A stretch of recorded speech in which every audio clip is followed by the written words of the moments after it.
O que é a sombra na psicologia? Nesse vídeo eu vou te explicar o que significa o conceito de sombra na psicologia junguiana. Prazer, meu nome é Gabriel, sou psicólogo. Se você deseja fazer psicoterapia online, os links estão na descrição. Você pode falar diretamente comigo e eu respondo assim que puder.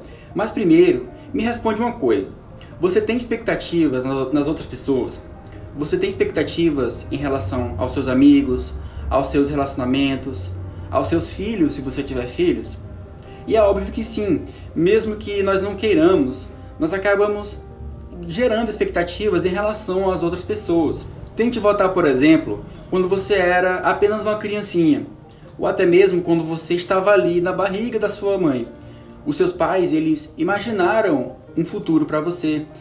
Eles imaginaram o seu futuro como adolescente, como adulto, e eles imaginaram também um rosto para você, imaginaram que você teria gostos específicos em relação a alguma coisa, que a sua voz teria um som específico, que você seria bom em algumas coisas na escola, que você talvez fosse bom em matemática. Então, de repente, existe um mundo todo pronto, esperando você, esperando também que você seja de um jeito específico. Um mundo que espera que você não desobedeça aos seus pais, que você não seja egoísta com os seus amigos e que você não bata no coleguinha, por exemplo. São características que são ideais e que, querendo ou não, elas nos ajudam a viver junto com as outras pessoas. Você se comportar, você ser altruísta, isso faz você ter uma vida um pouco melhor. Então, o que você faz? Você acaba pegando todas essas coisas que não são tão bonitas assim, que não são tão agradáveis para as outras pessoas e joga nas sombras. Existe até inclusive a metáfora da sacola, que tudo que você rejeitou, tudo que existe de ruim, você jogou para lá. Mas será que só existem coisas ruins nessa sacola? Será que só existem coisas ruins nas sombras? E não. Apesar da sombra ter essa conotação negativa de que tudo que o mundo disse, tudo que o mundo rejeitou em relação a você, por exemplo, a sua agressividade, a sua raiva e a sua vontade de bater nos seus coleguinhas, tudo isso foi rejeitado pelo mundo e você acaba guardando nessa sacola, né? Mas as coisas boas acabam também indo para lá, algumas coisas boas. Seus talentos que você não exercitou, dons não desenvolvidos, manifestações de carinho, de afeto, coisas que por algum motivo você acabou entendendo que elas não eram bem-vindas aqui fora. Então, até mesmo apegos emocionais que você tinha na sua infância. Então, toda essa escuridão, ela guarda essas coisas que foram consideradas inadequadas em algum momento. Inclusive, as coisas boas que foram rejeitadas. Nessa parte escura, nas sombras, está guardada muito da nossa parte infantil também.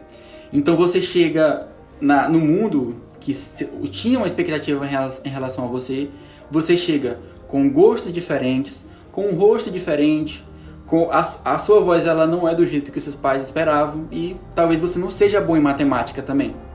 Os seus pais, os seus amigos, a sua família, os seus professores, todos eles tinham expectativas em relação a você e ainda hoje essas expectativas elas nos rodeiam também. E o que você tem feito em relação a isso? Será que você ainda tem escondido grande parte de quem você é na sua sacola hoje? Ou seja, além de não tirar muitas coisas dessa sacola, provavelmente você ainda está colocando muitas coisas lá, enchendo essa sacola ainda mais, enchendo daquilo que você considera que é lixo. Só que negligenciar esse lado, só porque existem coisas negativas ali, faz você não somente abandonar muitas coisas boas, porque está tudo misturado ali, mas isso faz você acabar não lidando com um lado negativo, que pode ser inclusive destrutivo, que tem um potencial destrutivo muito grande. Então, quando nós não olhamos para a nossa parte escura, nós acabamos jogando para fora, nós acabamos vendo as nossas feridas, a nossa escuridão nas outras pessoas. E isso também tem um nome, se chama projeção, que é quando nós vemos parte de nós mesmos, e aqui eu falo de partes negativas, nós vemos isso nas outras pessoas. Nós vemos o mal nas outras pessoas e muitas vezes nós esquecemos que nós também conseguimos, nós podemos causar o mal nas outras pessoas também. A nossa capacidade de ver o mal e de causar o mal também, ela vem primeiro porque nós conhecemos o mal anteriormente. E como não existem coisas somente negativas, às vezes você também acaba não vendo o bem em si mesmo, mas vendo nas outras pessoas. Você acaba reconhecendo nas outras pessoas algo que você não aceita como fazendo parte de você também, mesmo sendo algo positivo. Então, grande parte do nosso repertório, da nossa visão de mundo, ela está baseada naquilo que nós guardamos nessa sacola. Às vezes, por exemplo, nós ficamos com raiva porque alguém fala algo a nosso respeito, alguém nos insulta, nos xinga. Mas pense comigo, se é mentira, por que isso me incomoda tanto?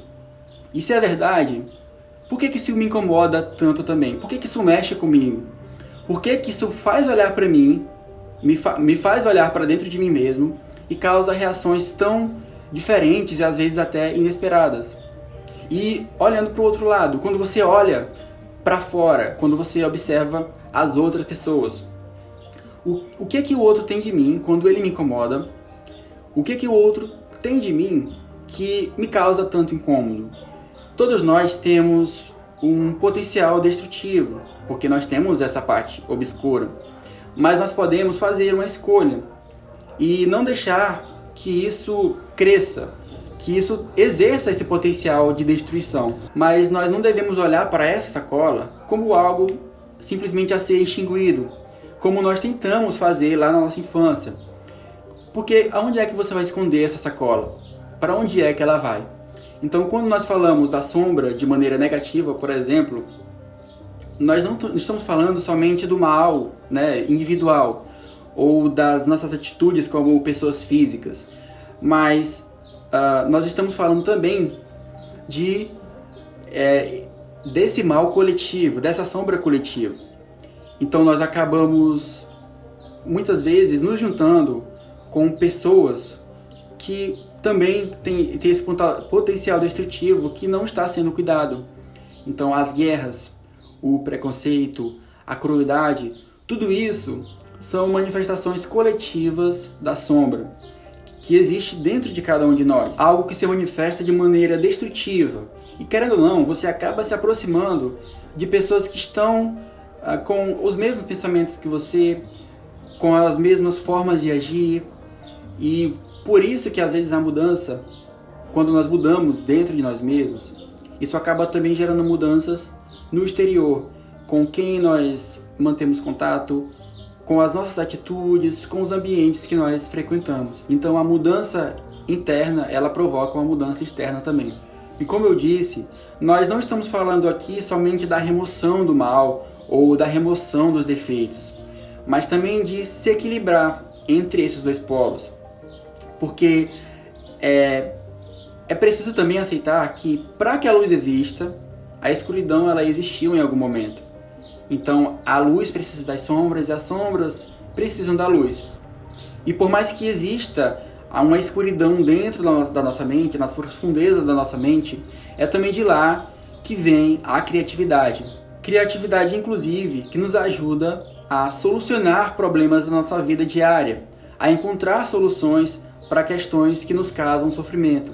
É por isso que a terapia, ela não é conselho, necessariamente, porque ela permite que a pessoa consiga exercitar as suas próprias capacidades como pessoa, capacidade de resolver problemas, de pensar, de amadurecer, de ser autônoma, de exercer um potencial que vai contra aquilo que é destrutivo, por exemplo.